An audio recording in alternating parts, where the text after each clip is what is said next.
Greetings, greetings, beautiful black brothers and sisters. How y'all doing today? Come on in and join Sista Yaa.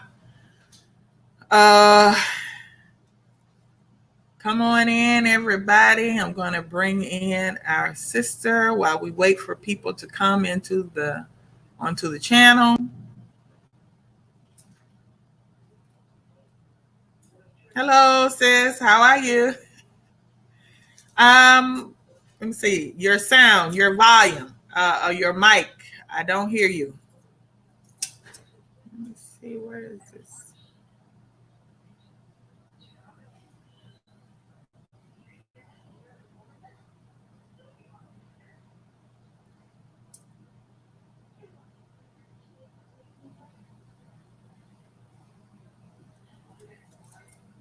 I don't hear you. Did you give it access to your mic when you came in?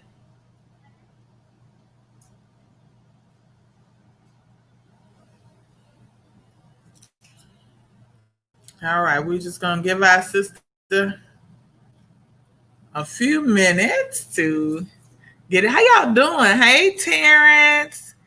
Hey, Brawler. How y'all doing? Oh, wait. See. How y'all doing today? Oh, from Ghana. Yeah, my loyal brother from Ghana that's always tuning in. Hey, Alicia. How you doing, girl? Hey. We're waiting on Eulalie to get her mic situation. Hey, Katrina, how you doing? Hope y'all enjoying y'all's Saturday afternoon. It's nice and sunny here in the DMV, DC area. All is well on this end. So we're just gonna give our sister an opportunity. Everybody's doing good. You can't hear me? Y'all can't hear me? Can y'all hear me? Does everybody hear me? Let me know if you hear me. Can y'all hear me? I'm good. Okay. I think y'all can hear me. Okay. Good. Well, brother, I am I'm as good as I can be under the circumstances of being trapped in America, and still stories come out every day of our brothers and sisters being murdered by the police every day. It's still coming out. It's still happening. Nothing has changed, and we just got another story today. Another brother was killed, and then I saw something about another brother was found hanging from a tree and somewhere in California. It's just a mess. Hi, Nana. Cantaba? Okay. Cantataba. I hope I pronounced that right. Oh, sis, are you there? Nope. No sound. I'm not sure what's going on.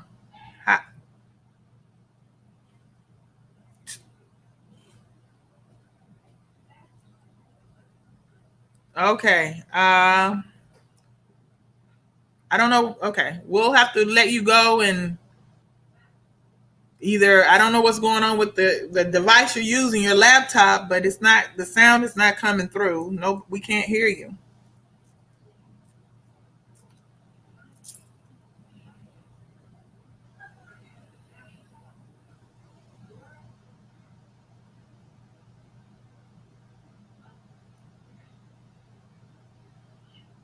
That's right, Alicia. I have sons, and I've been trying to tell them the same thing. I guess for me, the best I can do right now is to go ahead and try to get things situated so that they can come. Um,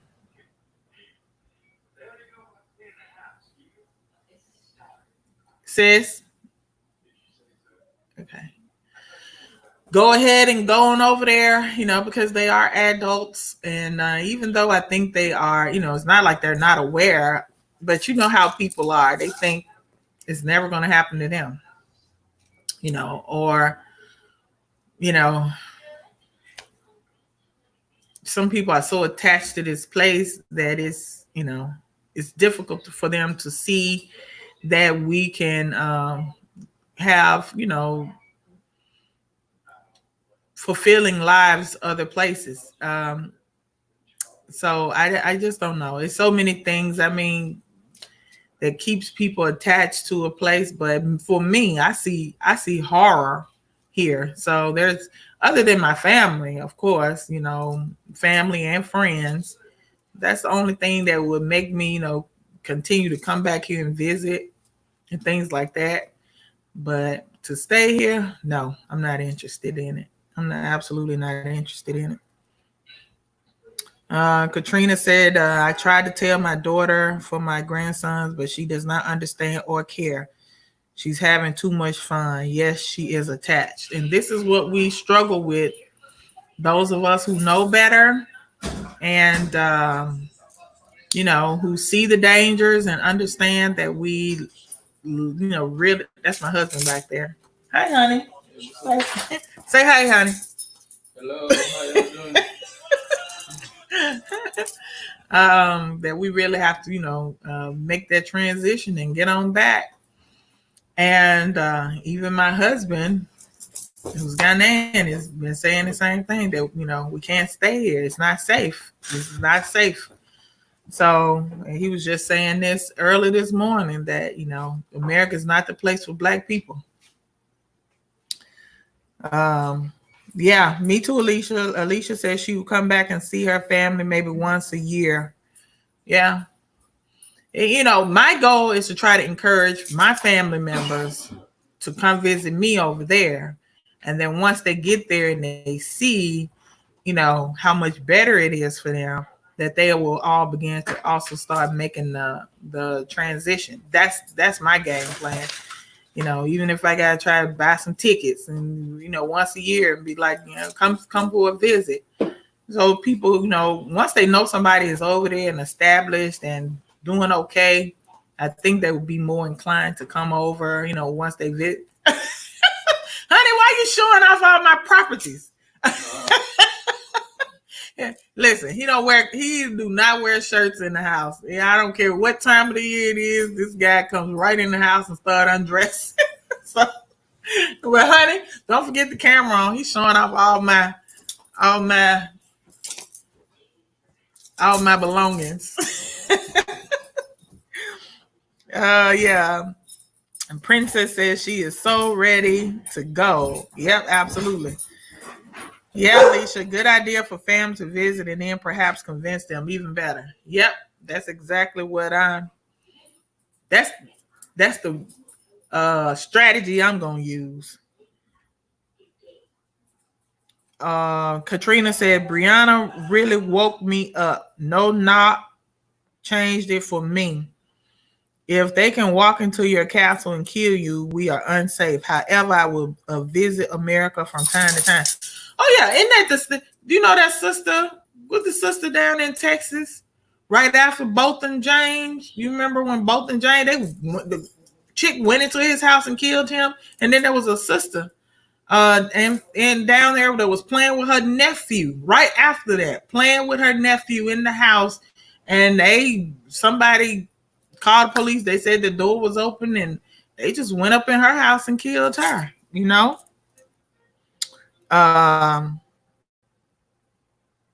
Furaha says, I'm a little nervous about the increase in airline tickets. I haven't even really checked airline tickets yet, because I personally don't even think that we're going to be able to travel into Africa. I think the only country I know of that's really all the way open is Tanzania. I don't think you're going to be able to travel. I hate to say it, guys. I know y'all don't want to hear it. I don't think we're going to be able to go before the year is out. That's what I'm thinking. Choosy says, Almighty willing, I have no intention of coming back. Baby, I have no intention of coming back. My family will have to come to me. I'm going to prepare a place for them. Exactly. I can't say I can't come back. I'm an only child. My mother's over here, and if I have to come back, for my mother, then I just gotta do what I gotta do, to check on her and see about her. Hello, sis. Can you hear me? Perfectly. I had to go back onto the old laptop. The new one has too many things to do. So can you see me though? And the Oh yeah, background is good. perfectly, So perfectly. I'll have to figure out what's going on the new one later. I'm sorry about that. You'd think somebody like me who's techie should figure this out, but I Listen, don't know these at things all. happen. These things happen, so it's nothing Yeah. big of a deal. And plus, because I do so many of these, and it happens to me pretty often, I'm used to just entertaining our people and having family discussion until everything gets worked Oh my out. So God. it's So okay. my apologies to everyone. It's okay. Well, welcome, welcome, welcome, Sister Thank you. Eulalie. Um, Ma Eulalie, right? Ma Eulalie, yeah. Yes, yes. So, I know you. We've been Mhm. Facebook friends for quite some time now. Mhm. Uh, Mhm. but maybe a lot of I know some of the people who are watching, our friends and family watching, they are familiar with you from your, Mhm. contributions online Mhm. on Facebook. So I'm going to just give you a couple minutes before we get started to tell our brothers and sisters a little bit about you. And before we get into, let me just say, Eulalie is one of the conscious Pan-African Continental Africans, but she didn't Ooh. always start out that way. And she'll tell Of y'all a little course. bit about her journey Yeah. into consciousness. But I mean, hell, I'm from here and I didn't start out that way either. So that's Mhm. okay. But anyway, introduce yourself, sister. Yeah. Hi, family. Hope everyone is doing well and staying safe. My name is Eulalie Deganus, and obviously, I am one of those Africans who, over the years, has kind of had my eyes, like they say, shine your eyes. My eyes have really began to shine wide and bright, and it was a process. I didn't start off like that, but I was well intended and I meant well. So at some point I realized that I really had to go back to the drawing board and start to unlearn a lot of things and begin to learn the right way. And so that's my journey. Professionally, I am someone who I consider myself well read and educated. I did a formal education in development economics and planning in Ghana. Came to the U.S. pretty young in age and went to college, got masters and things like that. I went into IT just like every immigrant looking for the quick way to catch up, because we always feel like when we come, we are a little bit behind because you're the new kid on the block, and most immigrants do tend to hear the immigrant success story, and there's tremendous pressure on us from our families at home, not only to succeed, but to also start reaching out to support them. So I felt like the quickest way was to go into IT and software services, because I'd moved into the Silicon Valley and realized that it seemed to be an even playing field there. If you were bright, you were smart, you knew what to do, then you could piggyback off that and become a very successful person. So I did that for a while, and then racism began to become apparent to me. And so the way I quickly tried to circumvent that was to go into my own business. I started a software services business. We were doing pretty decent in terms of just developing applications on contract for the bigger players. And we've been really doing that for 20 years. It's morphed into a little bit of a different animal right now, because that whole industry, has changed.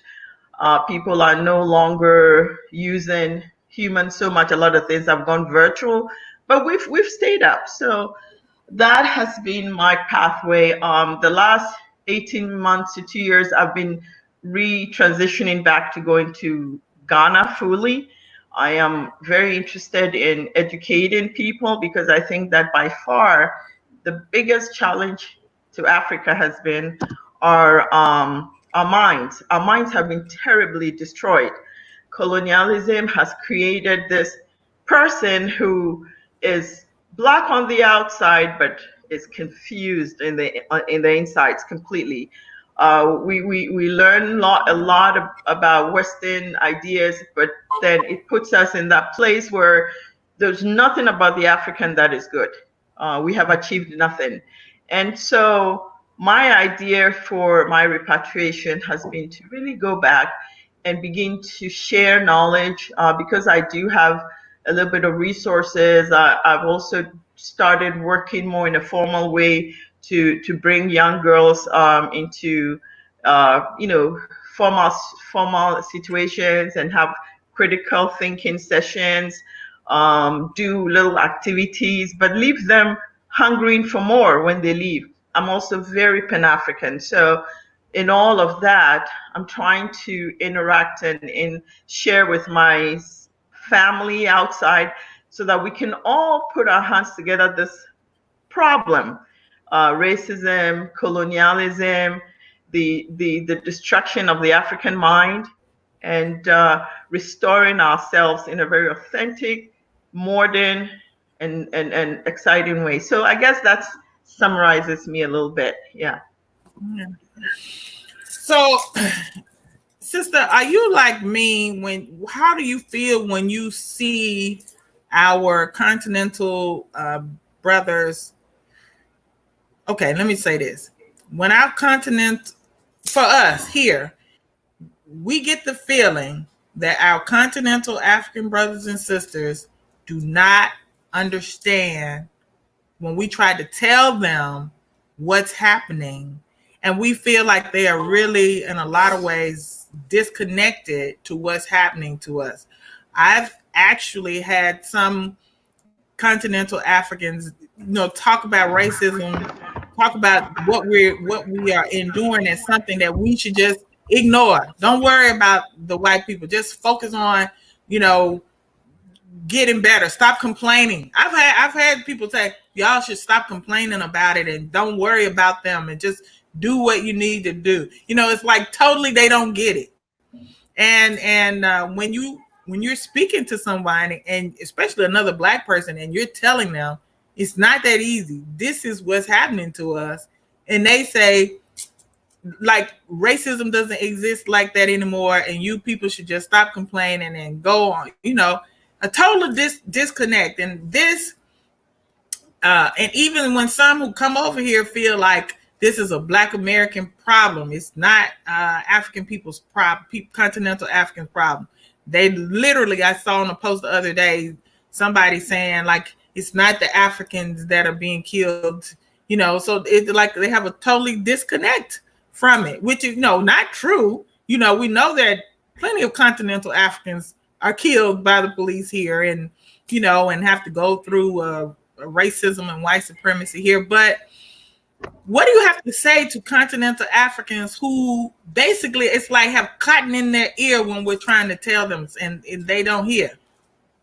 First and foremost, I really, really understand where you're coming from. And I can only say to my brothers and sisters who are not on the continent to really have a lot of patience and a lot of compassion for Africans. Whatever they are saying is based on the lie that they've been told. And so, like anything else, you are only as good as the information you have.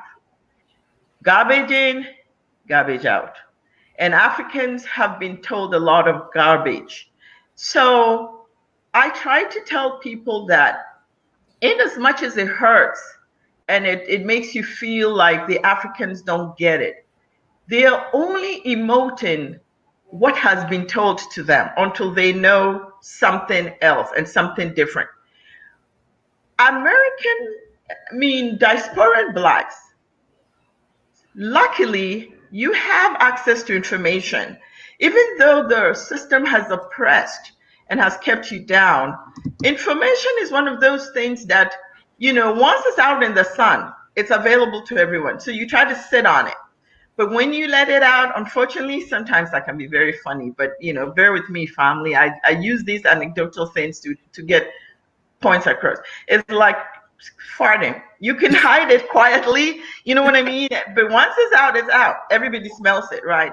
So most Africans are well intended, but they don't have a point of reference. And so it takes knowledge, it takes education, it takes people being given different information. That's why my whole thing has been, I'm going back to educate in Pan-African thought, because that is the way it changes when people's minds begin to process differently. I want to share something to you, and because I want African Americans and other diasporans who are hearing me to understand something. It goes both ways. Though the African right now, the people on the scene or on the theater, on the like the Act One, Scene One, it's the diasporan story, and so we're all talking about it. But if African Americans can also for a moment suspend this idea about the African not knowing and sort of self-reflect also what they've been told about Africans as well, and how that sounds to the African when he hears it coming from you, where the African may be asked questions as, do you live in trees? Do you guys have phones? Or do you guys have televisions and things like that? And where we think, man, I would expect you as an African American to know a little bit better. But what happens is that we all are working off wrong information. And when certain people are loud and they're broadcasting their ignorance, it makes everyone hurt internally. So I feel like, yeah, what you're saying, Africans are having difficulty, but it is really out of ignorance more than anything. I want to share something with you. There was a time when I was asked by an African American about land ownership in Ghana, and they really wanted to buy land, and a big chunk of land, and they had the Western mindset about land, because you guys have been socialized in the European way of thinking. So when you think about land, it is from I own it and I protect it and I put walls around it so that nobody can come in here and take my crop that I grew. Whereas Africans don't have that notion. Even if I am using land right now, inherently I know that it's a gift. Even if I've paid for it, I still don't own it, because you can never own land. It can never be your possession. You belong to the land doesn't belong to you. And so when I was trying to tell this person that you're looking for this much acreage, it just cannot be given to you. And I tried to explain how Africans have this connection to land that is spiritual, and that we believe in it so spiritually that your umbilical cord is buried on your ancestral land. So much so that even though I lived in America and I've had my children in America, my parents said, bring pieces of the cord when it dries so we can bury it here. This is a spiritual thing. But do you know that as hard as I explained it to my African American brother, he thought I was just being a scam, or you know what I mean? So that is what I'm trying to say, that sometimes our experiences have hard-coded certain beliefs in us that you are almost incapable of understanding until you yourself suspend your knowledge and say, I might have to listen to this person. So yes, Africans can be a little hard-headed. Africans can say all kinds of painful things. But trust me, the moment they get the right information, they're changed. They change forever. If you know the types of conversations that I am having as a professional African woman with African women in politics, African women in business, behind the scenes, and these people have taken on a journey with me in the last 5 to 10 years, you will be so proud of Africans and what they can do together with our siblings.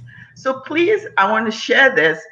let us, you and I and others who think like me, let's try to always mediate. Let's try to get in the middle. Let's try to share, because most Africans, as conscious as I am now, I wasn't very conscious before. It was because I was very intimate with African Americans as friends, where I started hearing what they were saying. And that changed me. And now I've changed a lot of people in Africa. So I think that's all I can say. Yeah, and this is what I called on our brothers and sisters to do. Instead of, when I see these conversations, and sometimes it really hurts me, because right now we as African people throughout the world need unification so much. That doesn't mean that we have to agree on every single solitary thing. And I think that's something that a lot of people get confused. I've come to, because I used to go so hard on like religion and, Islam and Christianity. And I used to be trying to force people to understand, force it, like get over it, stop, and then I realized, okay, I don't have to. I don't have to try to beat people over the head with that. If they want to believe in that, let them believe in it. You know what I mean? And let's focus on something that we can agree upon, which is our liberation. You know what I'm saying? From white supremacy all the world over. That's something that we all should be able to come together, because all over the world, regardless of whether we are Christian, whether we are Muslim, whether we are Yoruba, whether we are Ewe, whether we are in Brazil or Colombia, we all are suffering in the exact same way, living under the system of racism and white supremacy. So regardless to what our religious beliefs are, or if we believe in polygamy, I used to argue all the time with people, polygamy versus, I know, huh? And now I don't even care. It's like, I don't care. You know what I mean? Do what you want to do. But one thing that we can agree on is whether you are polygamous or monogamous, we still getting beat over the head. We still got their knee on our neck to breathe. You know what I'm saying? Yeah. So and it's personal too. It's people personal lives as their own, right? But we want to look at the thing that's the collective. What can we do collectively? Yeah, I agree with you.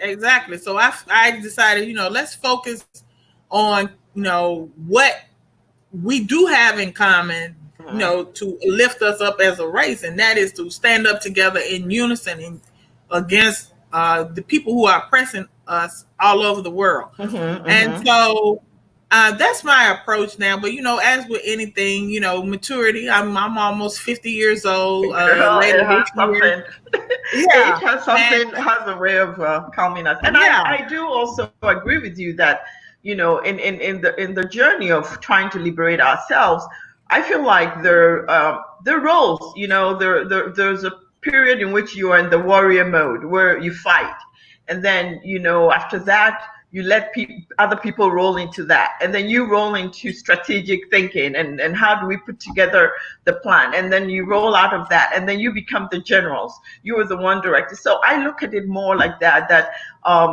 sometimes we fight a lot, and even me, my tone has shifted a little bit. I remember when I got into it at first, and I understood my dad, when I went home, he's passed now, but he would say, "Oh, my daughter, you've radicalized, you've changed, and then, but very soon he was the one changing to, oh, can you give me that book, and so it is true that we have to collectively work together. But also one thing that I've noticed is the more the unison begins, the more the detraction also gets louder. Sometimes I feel like there's a whole counter movement going where when the proponents or people like us who are pushing the Pan-African agenda, we're getting the groundswell, and all of a sudden something is going to come from somewhere, but it's all deliberate, and all of a sudden that voice is louder and it's say no, and so we just have to learn to ignore those and just focus on just the activity, just keep on working to the point where they begin to see the results as well. Absolutely. And I encourage our brothers and sisters that when you're online and you see these conversations going, this back and forth between our people, act as mediators instead of participating in that drama. You know what I mean? Mm-hmm. Because everybody will walk away thinking it's us against them, and it shouldn't be that way. It should always be somebody to come in the middle and say, guys, look, let's have a conversation. We're not going to attack. Let's try to understand each other, and let's walk away from this at least agreeing, trying to understand each other's point of view. Exactly. We can't be out here attacking each other. We can't fight each other and still try to fight these other people. It makes no sense. That African proverb, when two brothers fight, a stranger inherits the land, or when two brothers fight, a stranger inherits the land, or something like that. So absolutely. We can't. With that is something we absolutely cannot. And we got to get ourselves together so we can go defend Africa first and foremost. Exactly. That's what we're all working towards. We're all working towards that. Yeah. And then just sort of to add to that as well, I try to again break things so basic. A lot of us that fight across the continental or native, African American, when you actually think about it deeply, you're fighting your own cousin, somebody who, if you went down a few generations back, could literally be somebody whose home you come from. And I was sharing that with one of my friends who you've probably heard of. We were talking about this recently, and I was telling her how it's going to be I'm going in a little direction, but bear with me because I'm going to come back to the point where we talked about how Christianity has impacted Africa, and a lot of Africans think a certain way because part of it is Christian. But Christianity has been so detrimental to most Africans, with them not even understanding how it has. For example, in many homes, and I found this out, through my reading recently, in many, many homes in Africa, before we all became massively Christian, the way we recorded serious events in our homes was through the shrines, the home shrines. And every home had one, whether you were, worshiping, and it went across from all of West Africa. But the home shrines was our record. And so when you were pouring libation on the home shrine, if you listen to the prayers were actually a narrative of the history of the family and what had happened and who went and so there was a shrine called the Chamba, CHAMB, that if it was in anybody's home in Africa, that was a depiction of a home that had lost people through slavery. So most people in Africa at the time, the way they remembered and carried forward their history of when this thing was happening, so and so and so left, and which the priest, when they poured the libation, would mention that person, was through this shrine. Then comes Christianity, and everybody says that it's evil, it's idol worship. So get rid of all these things. So many families went and destroyed these shrines, and priests will come to your home sometimes leading the pack, and they'll burn it. And they were burning their own history and burning their own records. They were burning how we relate to one another, which could be more than the DNA database. Because when you start speaking and you name, and then people, oh yeah, this, you know what I mean? So what has happened is in Africa, because we have lost this, in losing it, we also lost our connection to the slave trade. Because we remember, most Africans don't know the slave trade. We don't. It's not taught in the schools. So many people come here completely ignorant. All they know is a line. There was a time when some people were stolen. So when some Africans see African Americans, they think you people were native here, or they just happen to be here. Now we know that is false. I know that people left my father's side of the family because it kept going through in our family, and we were not very modernized quickly. So we maintain some of these shrines. And so when Africans are talking bad, I keep telling Africans, and it hits them when you tell them this way. Do you know this could be somebody that, and because we Africans, we don't have language for cousin and we auntie, and our families are, your mother is anybody who's your mother's age grade, sister, brother. So you're literally talking bad about your own brother. Do you know that? Or your own sister? Then it hits them. Oh yeah. So I think that's the narrative that all of us should try to keep remembering, that there is actually lineages that are being shared by most of us without our knowing, he says. Yeah. That was powerful. Thank you so much. And I think also our diaspora and family needed to understand, and maybe they won't be so upset and so quick, because we had Queen Diambe from the Congo, and she basically is saying the same thing that you're saying, that the memory has been taken away from the Continental Africans of what happened.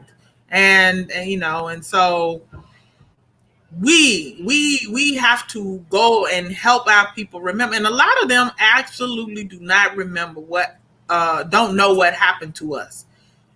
I tell people the story all the time about my husband knew about slavery. He had been to the slave dungeon in Ghana before, like on a school trip, but it didn't really do anything to him. And you know what I mean? It was just something that they say happened in school that, some people were just a story. Yeah, it was just, but not something personal. He didn't take it any kind of way until when I was visiting there with some friends. This is before he and I got married, but I was visiting him there, and we went to the dungeon. He went us, and he saw how it affected us, because we were just overwhelmed with grief. You know what I mean? And I think that is when it really began to. It's something to this story that we're not told. A story, yeah, it's just not a story.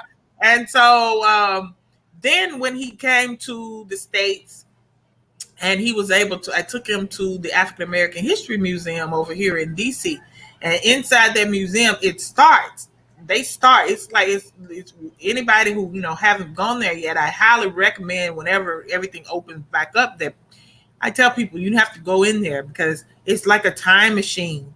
You start from the 1400s, and they talk about when the whites came into Africa and everything, and they even have walls with lists of names of slave ship and how much cargo was recorded on these slave ships. I'm talking about walls full of ships and cargo. You know what I mean? And you go down through there, and you go from that, and you go through what life was on the plantation. And he saw they even have not replica, but actual slave cabins in there, and Ku Klux Klan, everything. The Emmett Till's first casket is in there. What happened to Emmett Till? I'm talking about from the beginning, and you walk through, and it's like they have it arranged. It's really like walking through a time machine.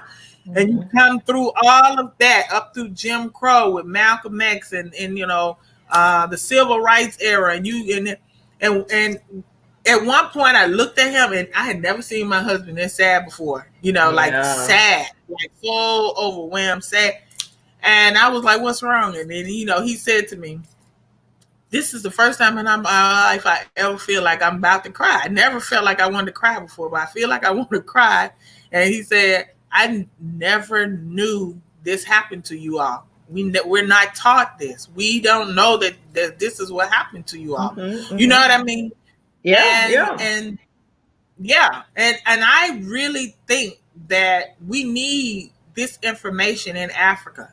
We need these enlightenment centers. We need these museums. We need them there so they can get this information. They can understand that we are one people. And like you said, it's true. My husband, I have to ask him sometimes. He'll say my sister. He'll call somebody his sister. I'll be like, "Sister, I know all his sisters." Yeah. Yeah, but at first I used to get confused because he'll call somebody his sister. You know what I mean? I thought your you're mama had that. But it's like it'll be a cousin or even a second cousin. It's just that we they don't are have the language for that. yeah. It's like if they're part of this clan, you know, and Yes, so yes. it's yeah. He called his grandmother auntie. You know. Yeah, we just adapt the words to based on how close we can extrapolate that to the Western way of thinking, and so there's a lot of inadequacy there as well to be able to describe the whole experience. But I think what you touched on, one of the areas that I also find extremely important, the education part, that we need education, and it broadly, not only do we need the education coming from the African American story and the Caribbean and the Brazil and all that, Africa itself needs to change its own education system. The way our people are being instructed and taught is the most pathetic thing. And I know I'm going to be offending some of my African continental brothers and sisters when I speak like this, but I include myself in the solution. I don't always just point at it. A lot of the curriculum and the material and the epistemology of the whole and the pedagogy, it is not catered for Africa. I mean, why would an African child be told that starting from base 1, A is for apple, when she will never or he will never see an apple in his own life, when an apple will never grow on the land? So there's a certain major disconnect already within Africa. And so when people talk largely, I mean, there's been a lot of YouTube videos that I watch when, with all the activism going on and people, the Africans, and we need to go over there and we need to help them. And I cringe inside because, again, Africans don't need to be helped. We have to be partnered together. The African must find their own strength within themselves to change what's going on, to change the narrative, and it has to be in partnership. So when I do my seminars in Ghana and I'm doing this critical thinking programs and projects with these young girls, I am just allowing them to solve problems indigenously. I try to encourage them, use your own creative indigenous technology to solve this problem and come tell me about it. I'll tell you what, the last thing I did last year when I was in Ghana for an extended period, I told these kids to, like I said, build a bridge. And I just gave them matches. Go build a bridge and tell me why your bridge is. And I was blown away. Because here are children perceived in villages and in areas that don't have access to modern things. But they could think. So that's what we need to start doing, is to have a two-pronged approach. We need to share information, and we need to have the Africans take this information and translate it into things that are based on our own indigenous wisdoms. And it doesn't mean it can be modern. It can be. But until, you look at it this way, right? I kept saying, if you take a copy of anything, if you print an original document and you put it in the copier, it's never going to print as clear and as sharp and as distinct as the original print. So if anything we copy cannot be sharp and innovative and creative until we create the original from ourselves, right? So that's why I want to work with our sisters and brothers in the African American and the diaspora to begin to work around how do we educate differently? How do we share information differently so that I can feel you and you can feel me, as an African. Yeah, you're absolutely right. And some of our people are agreeing with you that it's about partnership, because a lot of our people do come with, we got to go save the Africans, And the thing about it is, we haven't even saved ourselves over here. So, but they go to Africa thinking we got all the answers, we got the solution, we're going to save the Africans from themselves. But that is that is colonial thinking. Yeah, that's exactly. Still an imperial thought that you think that they need you and you have to go. And it doesn't mean that they don't. but they need you in a different way, And and you need we them. need each other. We need each other. Yeah, we Yeah. do need each other equally, right? You bring us your knowledge, bring us your experience, bring us your the pain, and share that pain so that it is our pain. I know when I was in Brazil and I went through some of their, and then even the Campos Castle, I sobbed for days. I was so hurt, and I cried and I cried and I just could not get over the sorrow. So Mhm. that is where we need to all be. And Mhm. and that you can also feel the sorrow of the Yeah. African who was in their own land but had no power over their land, Yeah. Yeah. emasculated men. And and whose children, whose fathers, whose brothers were taken away. I can only imagine as a mother. I can only imagine to have my own child just taken, and how that devastation Mhm. Africa was completely devastated. And a Completely. lot, yeah, and I don't think a lot of our people on the outside, they have this erroneous idea that we were just taken away and everybody just was just Kept over on there. going with their merry way. No, no, no. There was so much devastation. I shared to you my story about my father's family, where my father's grandmother raised him. So she was the person who escaped in the late 1800s before, my father would, if he was alive, he would have been close to 100. But his grandmother, come think about it, two of them survived in their family, just two of them, because they were young and they ran into the bushes. And Mhm. so the pain of never knowing what happened to their family stayed, and she passed that to her children and to my father. And so for some families who kept this history, the pain also traveled just the way like it has traveled here in our narratives. But I mean, again, we all have to be able to make that the transcendence that, oh, wait a minute, it's not them. It's Yeah, us. It's us. yeah, You it see, does. so then the pain is different. So yeah. Yeah, So that's absolutely. yeah. Those are some of the things that I work on and I'm trying to work on. But I wanted to also touch on a little bit about um, your perspective about this increased awareness. I mean, everybody can feel the change. There's something happening, Yeah. um, and it culminated in the officially, I would say, the year of return in Ghana was one example of, Mhm. an African country taking a position, and that is really. Do you think that enough is being done from the African continental side to be able to receive our brothers and sisters who are wanting to repatriate and thinking about it? Do you think enough has been done? What's your perspective on it? Uh, I know because I do have some insights to what's going on within the African Union. I do know some things are being done. I think they're being done too slow. I think that it needs to be made a priority um, to include us and to put systems in place to make our transition easier back to the continent. So for now, I'm going to have to say I don't think enough is being done.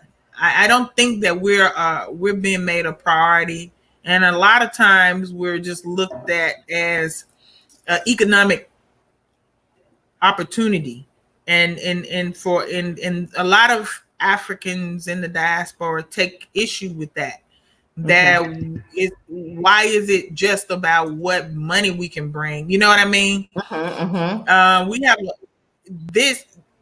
We feel, and I feel like I can say this on behalf of those who want to come. We have a birthright that we Mm-hmm. never surrendered. We Mm-hmm. didn't we didn't leave voluntarily. We didn't say, Mm-hmm. okay, let's up and migrate and go to America. So Mm-hmm. our ancestors didn't say that. They never left voluntarily. So if they didn't leave voluntarily, why is it that we have to go through the same thing as a Mm-hmm. Lebanese or a German or a Chinese Yeah. person to get residency and get citizenship? We have a birthright to return home. That is our I home. agree. And I believe that I appreciate all the chiefs, and there are a number of them all over the continent of Africa who made lands available for us who want to return. But keep in mind, I think African governments and the African Union also have to recognize the historic economic oppression. We don't have a lot of resources. This is why I created the Sankofa Repatriation Assistance Program. I'm talking about individually. Now, people can say, well, we have collectively. Yeah, collectively we do. But individually, if you look at our brothers and sisters in Brazil or in Colombia or Ecuador, these people are literally living from hand to mouth, day by day, similar to a lot of our African brothers and sisters in the continent. But at the same time, we are a special group of people because those who are still on the continent have something that we don't have, and that is they're still at home on their land. We are somewhere in a foreign land living under oppression. And so, and we are saying we need help coming home. You understand?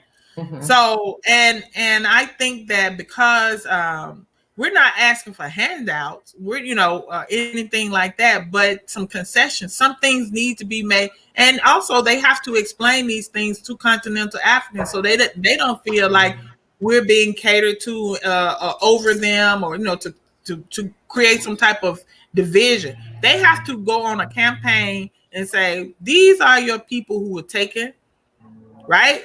And they need to be able to come back home, right? And they want to come back home, and get the people on the ground also to support that, because I believe they will. I personally believe the vast majority of Continental Africans, if with the proper information, would be like, yeah, those are our people, and they need to, we need to find a way to get them home. So that has to be done so that they understand why the government is giving us some certain concessions, you understand, or why chiefs are giving us certain concessions, so that there's no animosity or anything like that. But definitely, yes, I think there's more needs to be done. Absolutely more, because, sister, I shouldn't have to struggle to go back home when I didn't ask to be here. You understand? You have no problem for me. I am sold on way, long before you spoke. And I ask this because I feel like there's a certain myth around the whole conversation, which I think practically we don't talk about. And so I totally agree that from the top, from the point of the AU and all that, there has to be some more visibility. But if you ask me, I feel like the power and the push should be more direct to Africans themselves, civic societies in Africa.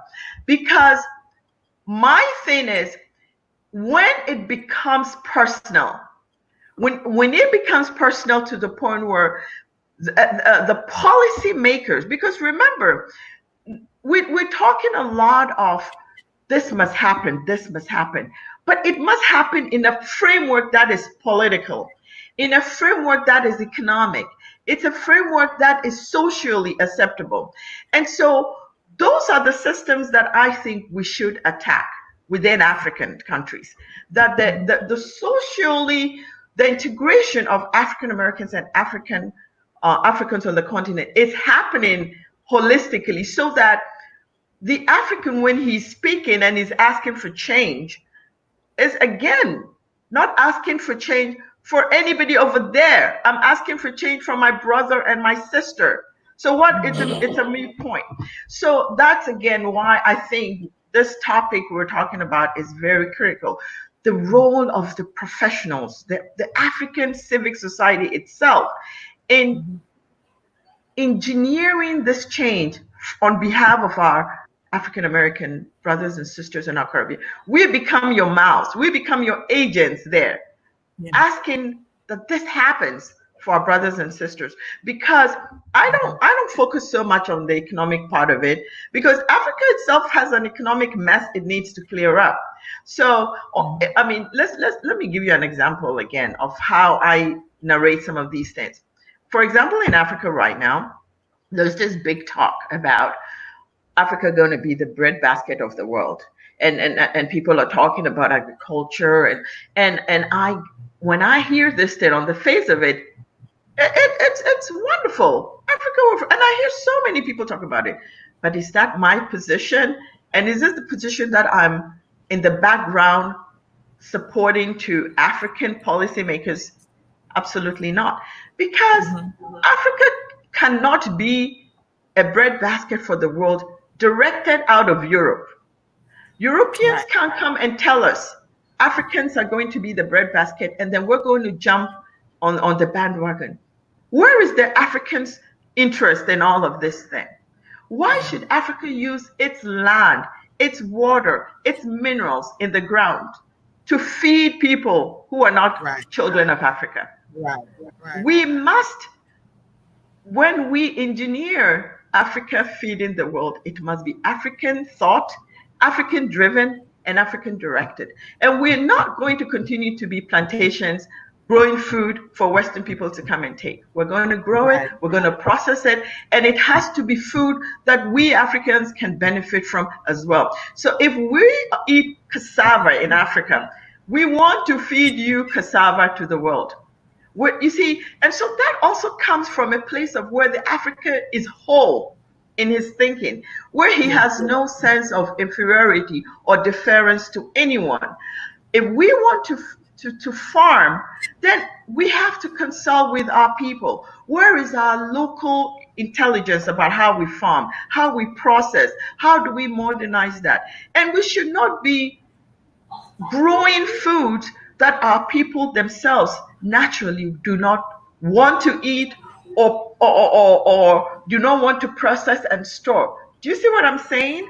So I use that to say, for example, that when you and I are talking about the repatriation, which is an absolute 100% best right of our people who did not volunteer to be taken out but were forced, we have to be talking to the people in Africa, the civil society, the groups, the agencies who are going to say, oh yeah, I am going to develop this policy here that supports that. But if we push everything and rely on it from the AU, you know that they're nothing but a glorified, and I don't want to be rude, so I leave it like that. They're just going to sit there, and their budgets are supported by people who never allow them peace to talk.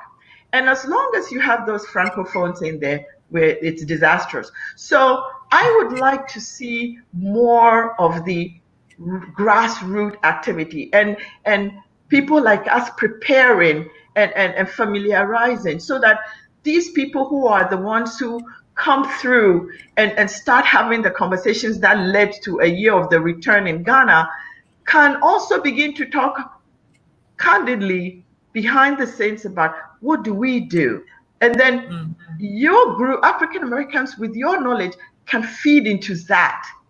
This is how you develop an affirmative action program that does not look like we want all Americans to show the blue passport and then they are here. Because how are we going to stop it? If America says African Americans, what are we going to do? 5% black, but then if everybody comes, we're just going to have to say, and so even your white African American person, not white, but white person who can say, I have 5%, but who's been passing as white all along and been oppressed, can still get the same rights. Right. So that's why I'm like, the role of the professional, that we need to, yes, it's good to have the activism, but now we have to move into more sophistication. The doctors, the civil societies, how Ghanaian doctors writing policy to make it easy for Black African American doctors maybe to come in and jump in. And then so when you come in there, maybe as part of your thing, you get free land, So we're developing this innovative, creative plans that seep into society, because you're absolutely right. Our chiefs and things, they have a role to play.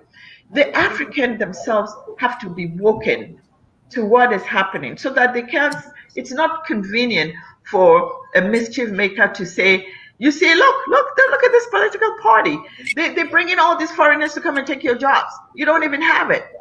Yeah. I actually had a conversation with a deputy minister when we were talking about this, and she's right on there. She really feels the pain, and she was like, "Eulalie, we got to be careful because next minute the opponents can start that against us." So now they're thinking about their longevity in politics, right? So they're not bold enough to do the things, because if they don't craft it well, it could lead to more disastrous things.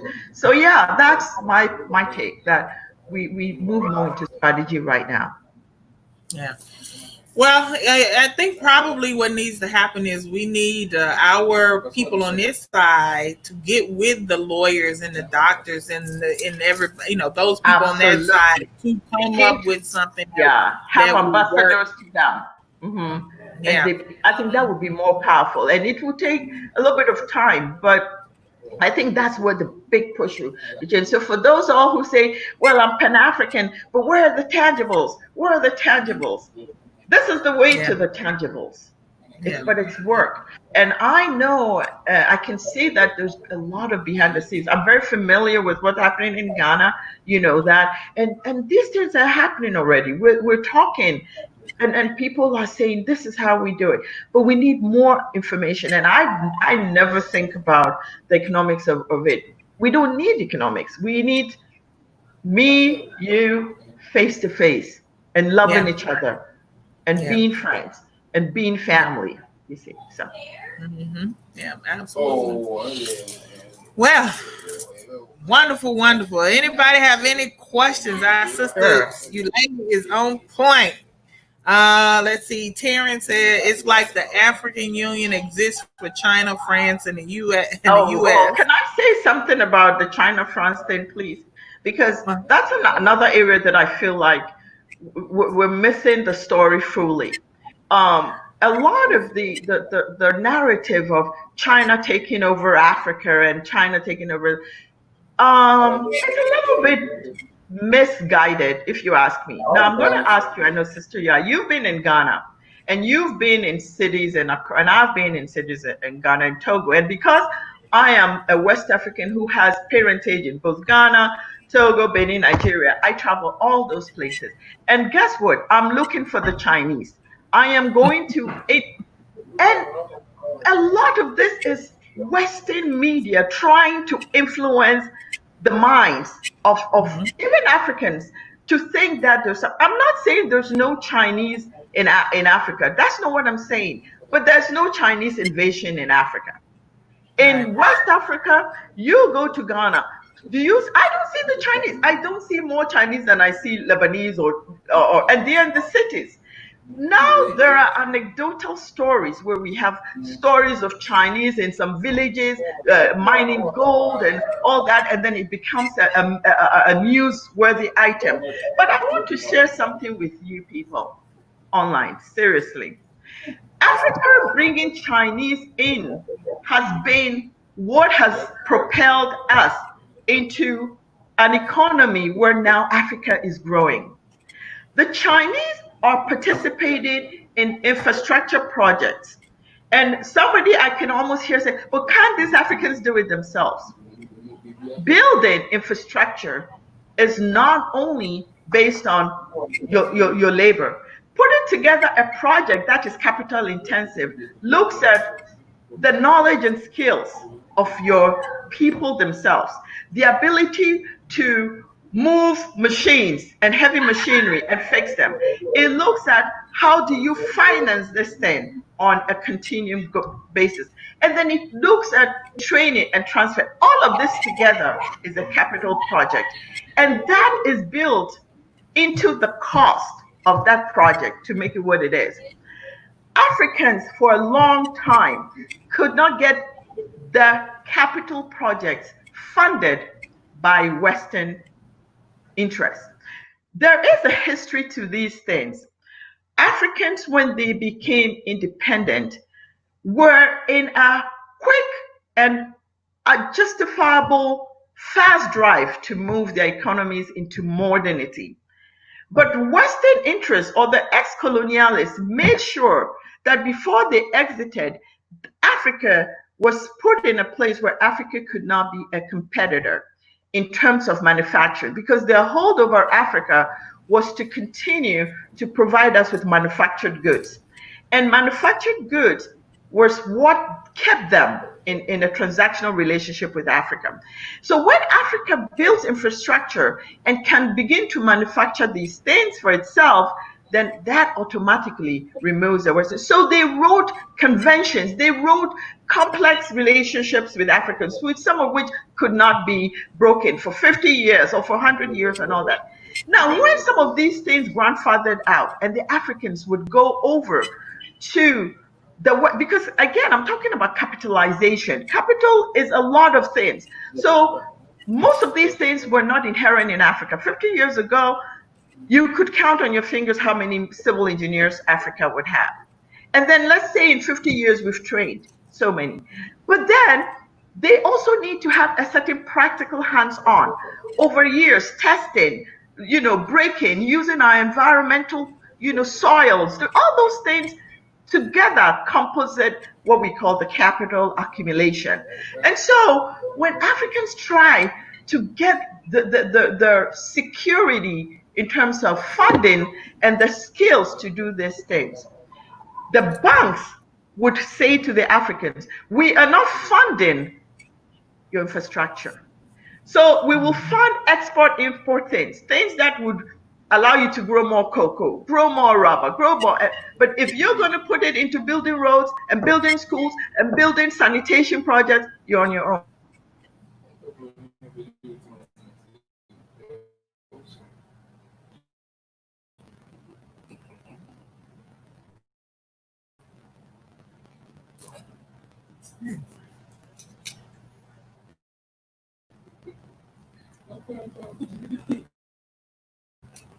I don't know what happened. She just went. Is it me that's blank, or is it Sister Eulalie? Hello? Can y'all still hear me? Please, family, let me know. Send me a message. Can y'all hear me? Because Sister Eulalie has just completely, okay, it's Sister Eulalie. Well, let's just give her she's educating us. Yes, Africa was underdeveloped, right? On purpose. All they wanted to do was take out resources, not help us develop, not help the continent develop at all. Africa has been underdeveloped, and now, and she is right. We have seen a lot more development with the assistance of the Chinese.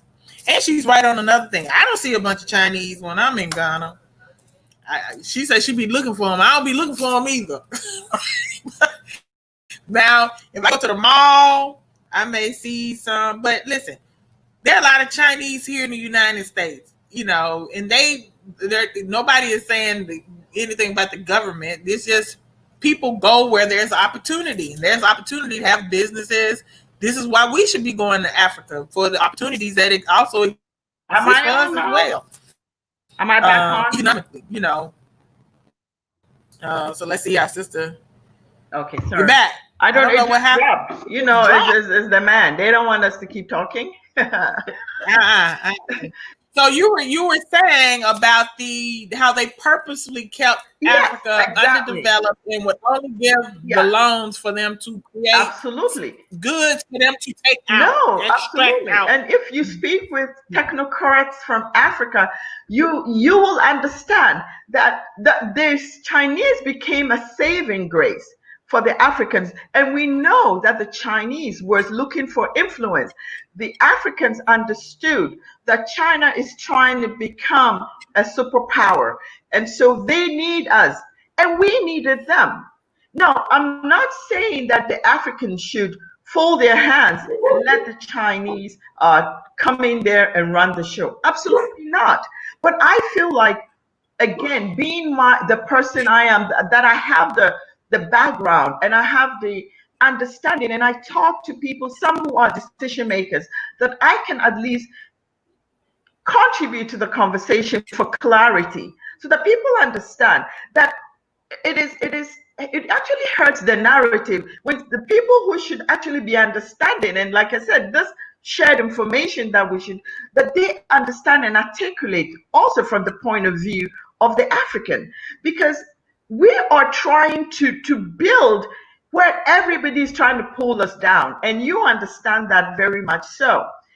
What Africa should be encouraged to do, and which in areas that we have failed, I also call out our leadership for that, is that when these deals are being struck, that we fully understand what we are signing. I'll give you a quick example. The Chinese develop projects together with the Africans, and to cut the cost, they say we're going to use Chinese labor and we're going to do all this stuff. And the Africans, for whatever reason, do not understand that when the Chinese build for us, we don't have people in Africa right now who speak Chinese and understand Chinese to man these machines, to actually understand the manuals that are coming with this stuff. And so when the Chinese build and now they hand it to the Africans, oh, excuse me, I didn't know that I only have 10 people who speak Mandarin on staff. So I need your help. In this case, who has been the person who has hurt themselves the most? It's the African, for not basically understanding. And it is our own fault that we were not fully and comprehensively understanding some of these things, so that the Chinese did not train enough Africans. But it was not written as part of the contract for the Chinese to train, because the African did not ask of it. But now the Africans are also becoming aware and understanding. So you will see Africans going to China more to understand, so that at some point the Chinese are no longer going to be needed, because they use machines, they build roads, and we don't know how to, and because we didn't learn Chinese. It will be coming to a point where the Chinese will no longer be needed. But the Chinese role has to be understood in what it is.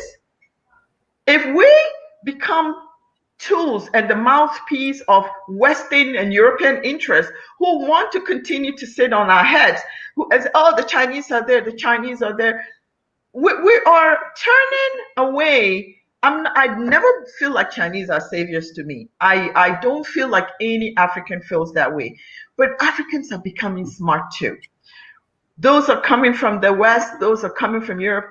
We have had 50 years of post-colonialism where our fathers may have thought a certain way, but the children are different. And my children are even going to be more different. And this is why, we all need to kind of work the process, so that your children and my children can be in Africa as family and build it. And once we have a strong Africa, the ball game is going to change for all Blacks in the diaspora. So that's why I wanted to respond to that, And if anybody has questions for me, I'm more than open to answering the questions as well. Yeah, and I just wanted to say, it's not like a lot of Black companies from the diaspora are running to Africa to get contracts to do these things. So, and they need to be done. You know what I mean? I'm pretty sure they would love to give these contracts to Africans from Venezuela or from the United States or from the UK that know how to do these things and have this, technology and have, the know how to get it done. To put together the project. Yeah. You can't sit over here and complain about the Chinese going to do it when we're not going to do it. Yeah. I mean, the Chinese we don't want to be colonized by the Chinese either. Again, Africa is huge. Some countries, I know there are Chinese, for example, Zambia. I've seen some things on YouTube which makes me concerned. But again, you must remember that Zambia used to be a very Pan-African country. Kawunda and people like that were within Nkrumah. They were people who came and fought on the side. So if a country like that has gone so far to the Chinese, I often wonder what has been the trajectory. Have they been punished as a country for having taken that role? I mean, you look at countries like Guinea, they were punished by being pro. So if those countries may have, and then one thing is, people say, well, Africans should wait and Africans will build the infrastructure themselves when they're ready. Well, we live in a world that is global. Many Africans have access to the internet. Many Africans have access to computers and stuff. They can see how the world is moving. They can see how people have good roads. They can see how people have hospitals. And you want to tell them, wait, don't use the Chinese. What you're doing is you're creating environments for unrest. You're creating environments for mischief makers to come in there and overthrow the progressive government, because the people will be made to think that your leaders don't care. They're leaving you to live in poor, unsanitary areas. You see, so we're doing a dance, and trust me, the Africans are getting it. Mm-hmm. So let me ask you something, because we've had this conversation before. So I'm going to ask it to you, because for the longest, so you can answer it for everybody. Because I used to say this all the time because I could not understand. South Korea, Malaysia, Dubai, UAE, Bahrain, all these other places who were equally colonized and got their independence around the exact same time African countries were able to get their independence. But somehow Africans are left behind. Oh, I love this one, because I've actually had this conversation with some